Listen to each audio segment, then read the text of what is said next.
Welcome to the Miami Heat Beat Postgame Show. I'm your host, Giancarlo Navas, and with me today is Jack. Alfonso, how are you, sir? I'm good. This is a good Heat win. Feeling good. Football's been a little sad for some of us as a Jags fan, and I know Dolphins Nation. So the Heat really riding the ship before the playoffs this Sunday. But listen, a win at home. I saw Eric Reed say the Heat have one of the fewest home win totals out of the top 10 teams in the East. So kind of a little funky for them. They sit at 8th right now. I believe there's some sort of weird 6-way tie right now. Everybody's 21-15. Orlando, Indiana, New York, Cleveland, and Miami are all tied. So that's fun. The Eastern Conference, baby. They're 2.5 games or 3.5 games behind Philadelphia for third. So we'll be monitoring that as the coming days go. But Jack, the Heat had a night where they had control early. That second quarter to end, it kind of fell apart. And I think this team shockingly showed some composure, and they fought back. They got control, and they really never relinquished control. And I think Houston made a run when Bam sat because their defense fell apart. Absolutely. And Bam was not in foul trouble pretty much the whole second half. And I think that's kind of how they got control. But it got a little dicey in the second. Yeah, I mean, it did get dicey. I didn't think it got like alarmingly dicey. You know, I think sometimes you see stretches from this Heat team where just everything falls apart. Like the offense looks terrible, and then the defense looks completely out of sorts. I'm not going to defend them on either end during that stretch. Like they lost the lead for a reason. I think Şengün was able to push him around without Bam in the lineup there, out with foul trouble. I do think they settled for some kind of, covered threes that, aren't the goal of your offense. There was some sloppiness, but it didn't feel like the sky was falling. Like certainly they're prone to do sometimes. You can have a random Heat quarter where it just looks like everybody forgot how to play basketball. I don't think this was the case at any point in this Heat game. I think I don't have the stats in front of me, but if you look at the first half stats, certainly the Rockets shot pretty poorly overall relative to the Heat, but from three they shot pretty tremendously well. They were like 10 for 20 going into the half at some point. Yeah, so which was really what kept them in the game. But part of that's Bam being out, right? Because like without Bam, you really compromise. I mean, for as bad as their point of attack has been, I mean, Bam as a drop big or as a switch guy, is doing at least some containing in those situations. And then, you're just scrambling your help defenses out of sorts. And that's really how Miami gives up threes. So without him, I mean, he's such a huge impact on that end. You're playing, I mean, Jack, they had lineups of Kevin Love, Duncan Robinson, Jovic, and Josh Richardson together. It's like the defensive lineup of all time. Like how are you supposed to survive defensively, with those units, especially without Jimmy and Caleb still? I don't know, man. It looks like Nico might be a defensive superstar. I don't know. He had his hand in every passing lane in that third quarter. I don't want to get ahead of ourselves, but no, we could jump right there. We had a Shoshi, but I'm willing to deviate. Talking about it. Dude, Jovic, what he did, I did not think. So he picked up that silly foul on that little turnaround in the lane. And I was like, oh, you kind of played a really good floor game. Haven't shot the ball well, but like, oh, that's a rough call to get. I think it was a late clock situation. And after that play, man, he was fucking that escape dribble on, so they get the rebound and Houston kind of, shows an extra body, because he has the rebound as they're in transition. And he's like, you know what? Fuck it. I'm going to take it myself. He goes like on the sideline, like really straddles that line, gets around his guy, beats him. Cool, collected, great pass. And it wasn't a pass, Jack, that was like, like sometimes like somebody gives a pass and you really got to reach to get it. Fucking beautiful in stride. Tyler takes it, pulls up, and then followed that up with like 6 defensive masterclass plays Dude, I'm sorry. I was not familiar with your game. Seriously, I mean, I think the pass that you're talking about to Tyler, very cool, great to see in an NBA game. But that's the scouting report, right? Like that's what we want him to be doing is we want him to be hitting threes and we want him to be like kind of making those kinds of passes. That's what we're hoping he's able to do. I mean, defensively here, I don't know what he finished with. He had like 2 blocks and 2 steals at some point, and that really didn't cover just the amount of chaos he was creating for the Rockets. Like during that sequence, that like stretch in the third, I don't feel like there was a play where he didn't have his hands on the ball in one respect or another, whether offensively or defensively. Even if he didn't come away with like a turnover or a steal, like he was affecting passing lanes. He was getting them all discombobulated on offense. And then I think kind of one of the low key, more impressive plays that I like to see was just him straight up as the 7-footer playing like good, solid defense in the post. Like he's Not a biting young on fakes. not biting on fakes. Like as a young player, if you're like looking at things to help him sustain in an NBA lineup, especially in an Eric Spoelstra NBA lineup, like that's the stuff you want to see. Like the passing lane stuff, all that like cool defensive like activity is fun and great. I don't know how replicable it is. It's like certainly great to see the energy. It's great to see as the capability of it in spurts, but like the discipline is what you really want to see. And I think like even with him like running from end to end with like a chicken with his head off, like he still wasn't like fouling. He wasn't like turning the ball over a bunch. Like really, it wasn't like a mistake filled young player game where you like the energy, but you give and take like the mistakes that come with it. It was a pretty polished game for Nico. Like he was just missing shots that we kind of know he's able to make. So I don't think anybody's concerned about him going like 2 for 9, 2 for 10, whatever he finished with. Like not a great shooting night, but like hell, like those shooting nights are going to come, and it's just about like doing the other things that allow you to stay on the floor long enough to get those shooting nights. Like we see that with like guys like Duncan and Strus and like every Heat shooter that's ever entered the system. It's like, can you do the other things marginally well enough to allow the offense to showcase like what you're actually really good at, which is shooting. So And super Chat's been echoing what you're saying. Like he just looked more confident today. And I think that moving him from playing kind of exclusively backup center to more kind of wing position where he gets to do a little more handling. He's not, I do think like, and I think the Heat do this sometimes. They sometimes pigeonhole guys into being spot up shooters, right? Particularly because like, when the team, especially when Tyler and Jimmy and Bam and Duncan and all these guys are healthy, they need, and Kyle, like they all like play with the ball. And I think that kind of squeezes a guy like Jovic out a little bit because it's like, okay, everybody needs kind of a possession or an action, especially if you're not running plays for him. Like, how are you going to get it that's within the flow of the offense, especially for a guy who's trying to earn minutes on a team, right? Like, you can do screening and little things like that. But I think guys like want to show like how they can play, especially a guy like him who's done it on like the Olympic and not Olympic, but like World Cup and professional stage, right? Like, internationally and all that. So you have to imagine that Jimmy advocated for him. I feel like that's been the running theory, but I really like what I've seen, and I was not a guy who was super high on him. I know like Siobhan and Frankie, and there were a lot of other people that were really, really high on Jovic. I was super not there, especially I didn't think he'd be ready. And I'm still not sure like how ready he is because he'd still, commit some silly fouls in here and there. But I think tonight was really encouraging that he was able to stay on the floor defensively. Because that, if you could, at the end of the day, to earn minutes on a Heat team, you have to play defense. And I've said this a bunch. Haywood Highsmith was not playing minutes because he was like a great off. He's playing minutes because he played his fucking ass off every night and defended. And I know that Josh is kind of unpopular with people right now, but Josh plays really hard. And that's what gets you on the floor for Eric Spoelstra. That's how it's always been, bro.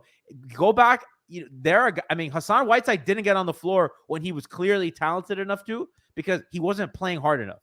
Like, this goes back like for the entirety of Spo's tenure. So I'm just happy to see him do, and I think we know kind of the on-ball capabilities, but it's good to see that he's able to kind of survive on the floor doing other things. Yeah, I mean, I think a couple of things on that. I think one, I like Jovic. I've always liked Jovic. I've always been high on Jovic. Vane Hype and some other people in the chat are talking about how he's only 20. The reason I don't love to talk about him a lot is because he's only 20, and I really do think he's like a multi-year project that they invested in. He's like a young 20. Like, he's not super experienced. He's only recently, as tall as he is, as big as he is, takes time to get into that body. Like, there's going to be a lot of awkwardness. And I don't think this year is the year that he's going to be like some major NBA contributor, but you want to see the flashes. You want to see the energy. You want to see like just little hints that he can thrive in the system. And you mentioned like Jimmy maybe advocating for him while they were like allowing him to bring the ball up. I don't even think it was that. I think they weren't allowing him to bring the ball up, and then he got defensive stops, and then he brought up the ball up because he had the ball, and that went well. And then they started inbounding to him. Like, get your own rebounds, bring up the ball, prove what you can do. And like, if they like it, there's going to be more opportunity there. And I think like he really took his opportunity tonight, and damn, I really don't know what more you could ask. Again, it's the best case scenario this early in the year, considering how he looked at certain points and coming off of, those quotes where apparently he was a little unhappy, depending on translation and all that.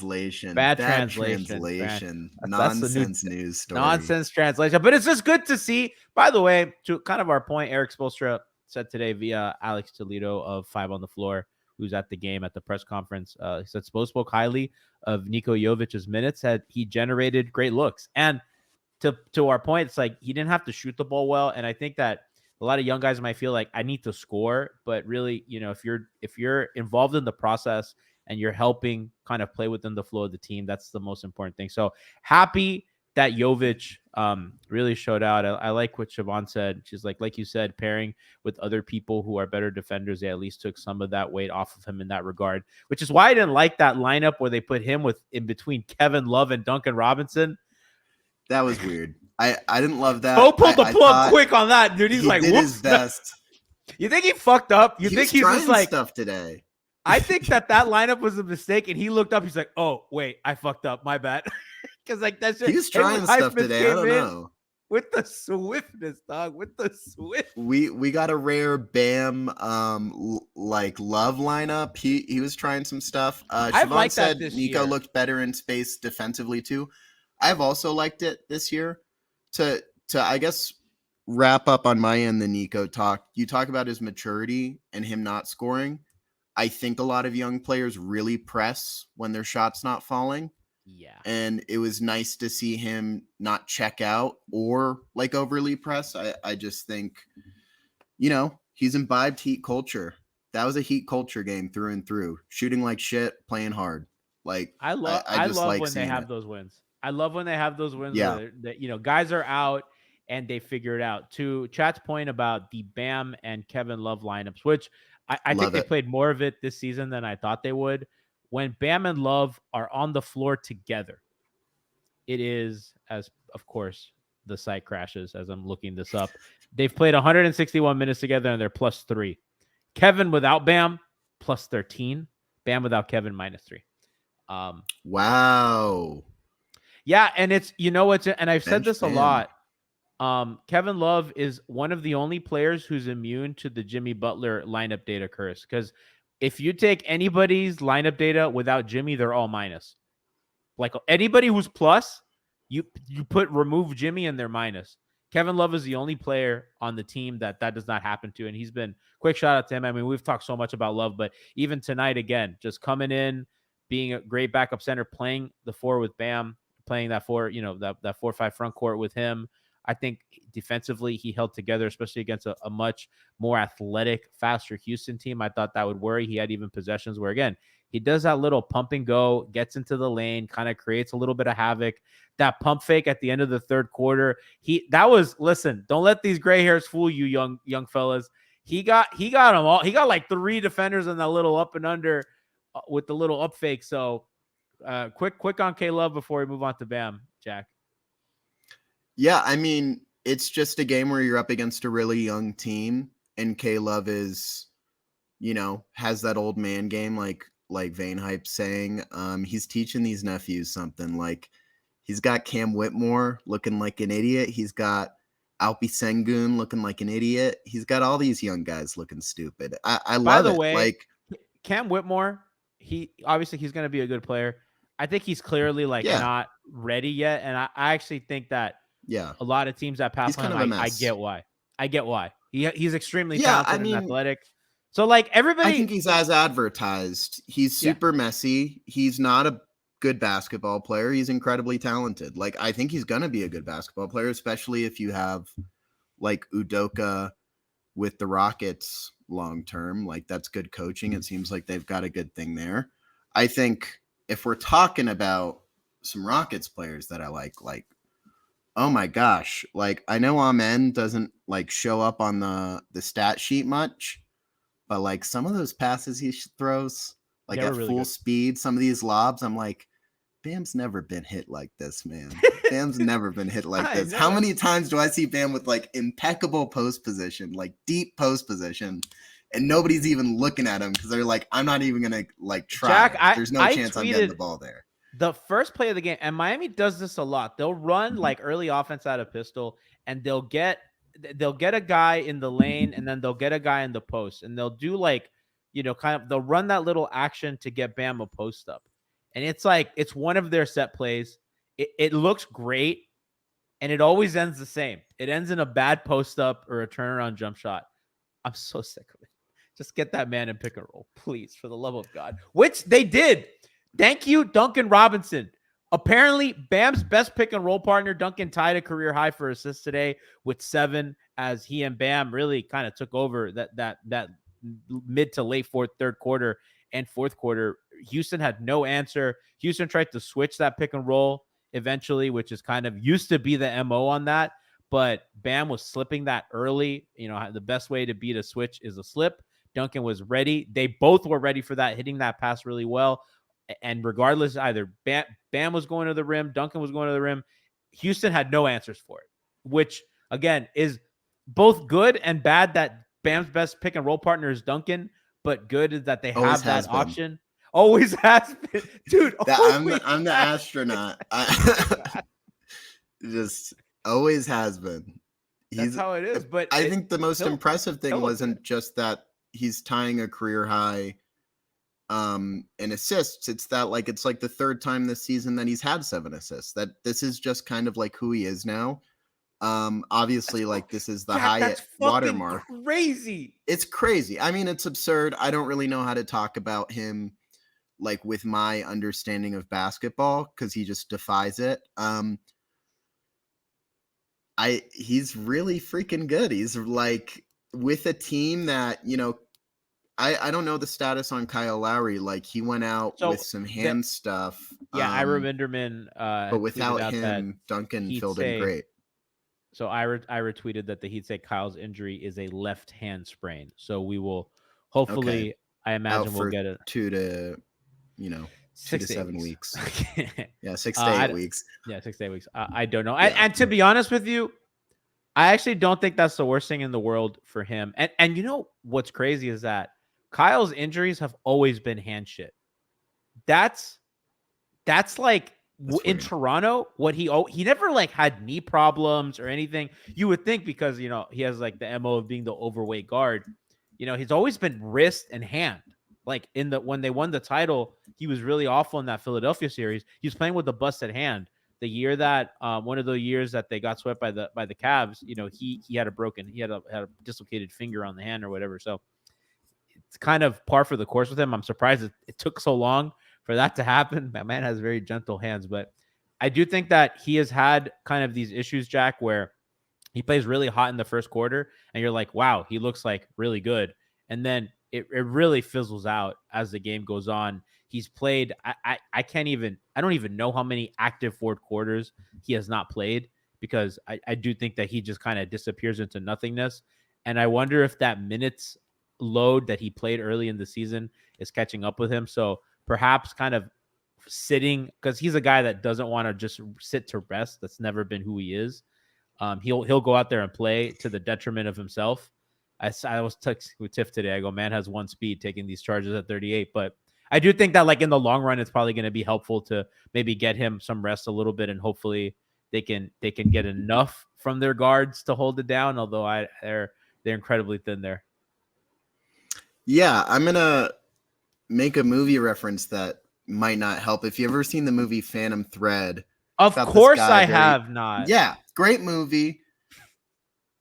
Guy works very hard, makes dresses and stuff. His girlfriend basically like poisons his food, so he'll like sit down for a second and just like relax, so then they can kind of like chill out, hang out. He won't be such a dick.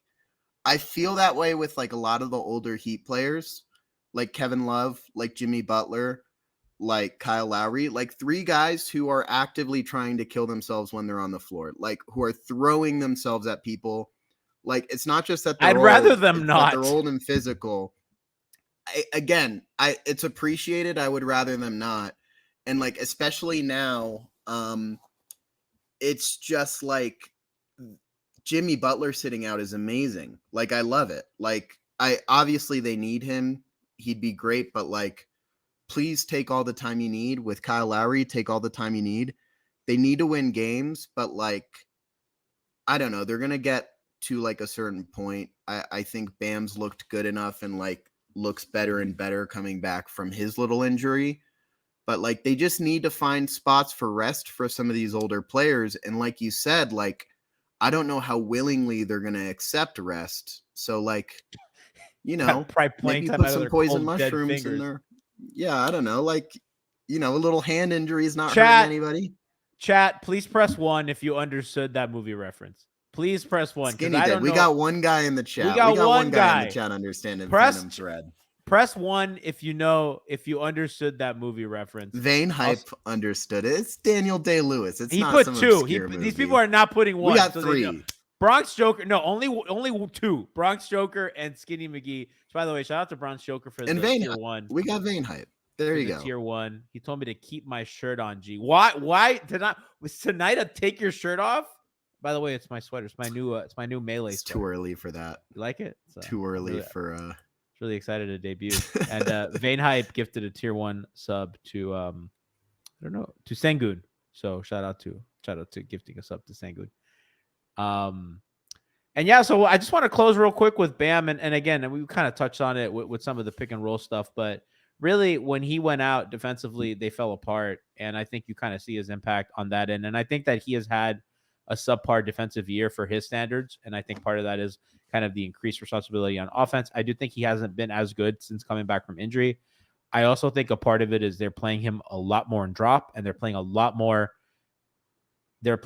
fewer good defenders around him. Again, it's a lot of Tyler and Duncan lineups. Those are not great. A lot of Kevin Love with him as well this season, which again has its limitations. Their offense is certainly better this year than last year. So that's kind of they're watchable, but their defense doesn't have the bite. And I do think that he's a little bit at the center of that, because I think that I think more than anything, Jimmy has lost a lot of edge on that end early in the season.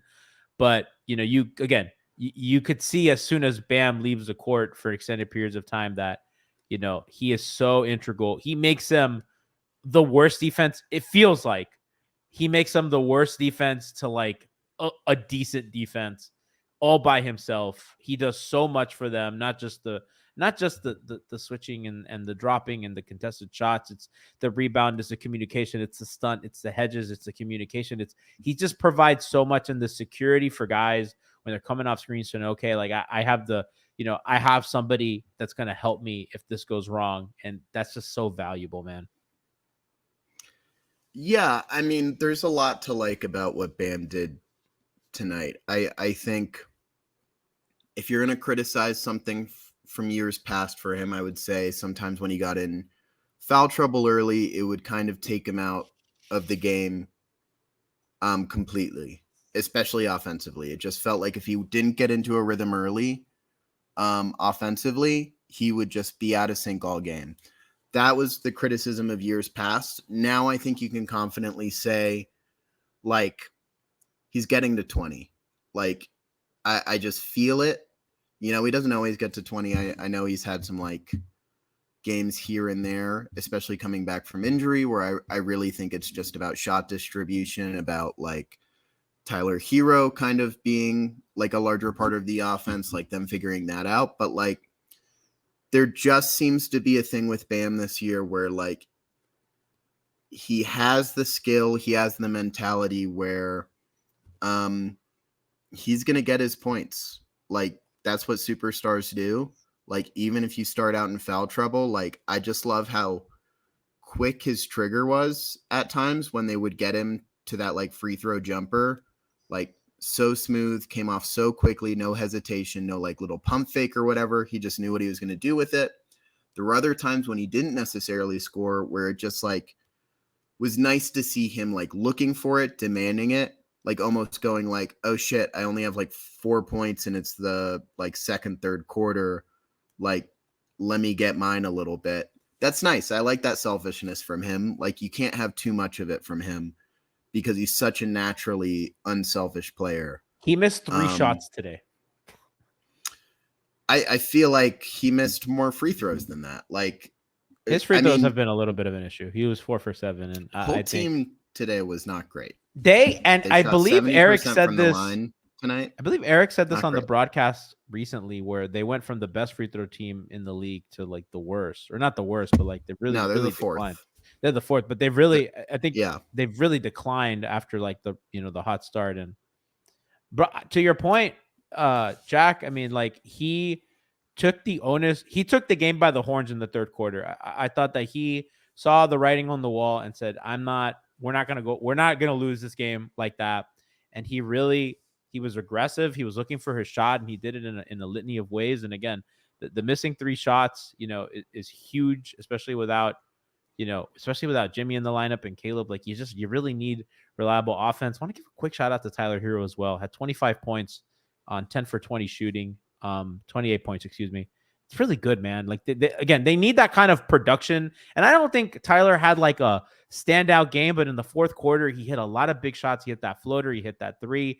He had another 3 to stop a run by Houston. What are you laughing at? I don't know. I just did this when he brought up Hero, and I was waiting for somebody in the comments to get mad at me. No, oh Lord, what do you mean, man? I don't want to spend too much on Hero for the listeners. I thought he played well. I thought but I want to focus on Bam, and it was really good. Yeah, no, it was a good Hero game, and I think it's a testament to how good Hero is that we don't feel the need to talk about him, is because he's been good this year, and, like, this is kind of indicative of some stuff we've been seeing from him. So, like, yeah, I think the Van Vliet thing, what Fig said said that, damn, Van Vliet had 32 points and was a -3, LOL.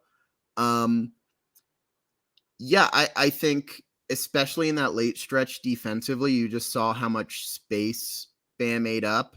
Like, anytime they tried to run a pick and roll, they were really trying to get Van Vliet going, or they were trying to get Schengen going. I thought it was just half, like, that's not an easy matchup for Bam.